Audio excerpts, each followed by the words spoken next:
After studying at the University of Mass Amherst, I was drafted, would you believe, into the service during the Korean War, the end of the Korean War.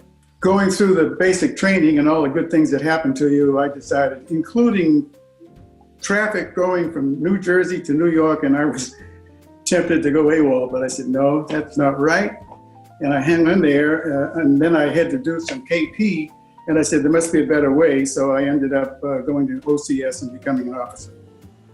And that was most helpful. And I was assigned to the Ordnance Corps. That's where they blow up stuff. And that was in Maryland, and to where I went. I grew up in, I was about the third generation in Hingham of the Tuttles. And my mother was the youngest of 6 Tuttles. The family was in Tuttleville, which became Tuttleville, that section of Ward Street back in the day. I went to the First Baptist Church of Hingham. That's where I found the Lord as a young 10-year-old in the activities down there. But also Oscar Beck, who happened to be the chief of police. And it was a family, and he and his people invited me to, do I want a job there? Well, I just happened to need a job at that time. And I accepted it, and that was it. I became a member of the police force in Hingham, Massachusetts. I think what carries people in different directions is their attitude. Now, having grown up in Hingham and knowing a lot of people, it's a very small town at the time. There were like 20,000 people, I think the population was, and there was a group of 6 families of color that I knew of.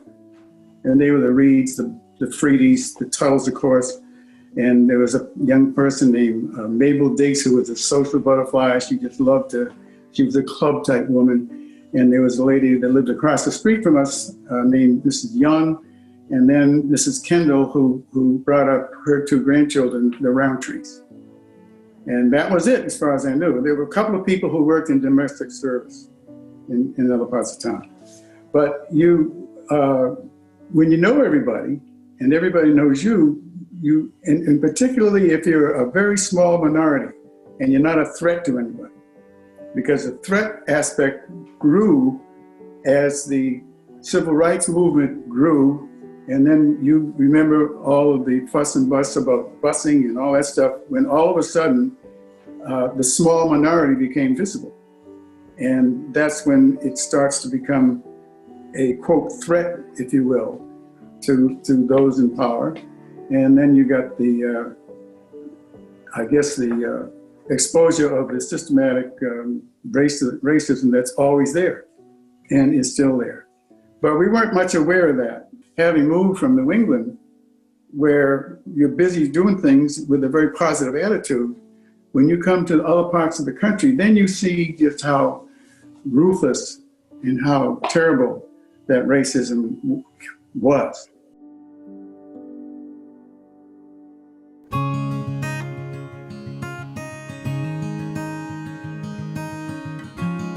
Those people who know, it was a broker's license, and I'm so sorry that I didn't grandfather it. I didn't keep it up, because when I moved out, I had a lot of other things to do, the career with IBM and so forth, and I didn't have room for that, time for that. But that was a very learning time.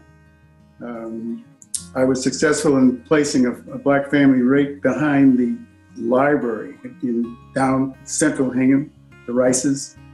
And another one I'm very proud of is the people I put in Duxbury. So on the South Shore, I was active.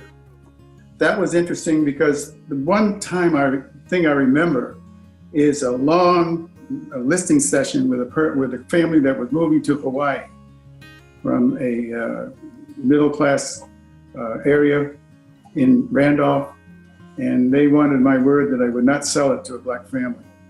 And I was trying to rationalize with them, I ain't gonna do that, I'm sorry. And, but there was a long discussion. I remember I was there till like midnight, and they did not see their way. I did not take the listing. At first, you go along and you try to do the best you can for yourself. And then you look around and say, well, maybe, gee whiz, maybe I can help someone else. Now, when I was with IBM, One of the first things they would do, as we started to penetrate the corporate world, was to make us the EEO department of that particular corporation. That was good because the man figured that we knew how to best help with the corporate asset behind us. And it worked out. I had, for instance, in Baltimore, I had a time when I was loaned out to citizenry there, and I had a classroom full of computers and teaching people off the street almost. People a lot less fortunate than I was. The thing, everything from simple how to dress for success to how to have the right attitude for the right work ethic and so forth. And some of the basic things that you and I have seen that our people need and maybe still do somewhere. Not like it used to be. But in recognizing the hardship or the prejudice that was around, you're aware of it. But from a positive background and upbringing, I wasn't going to let that stain my view of the world.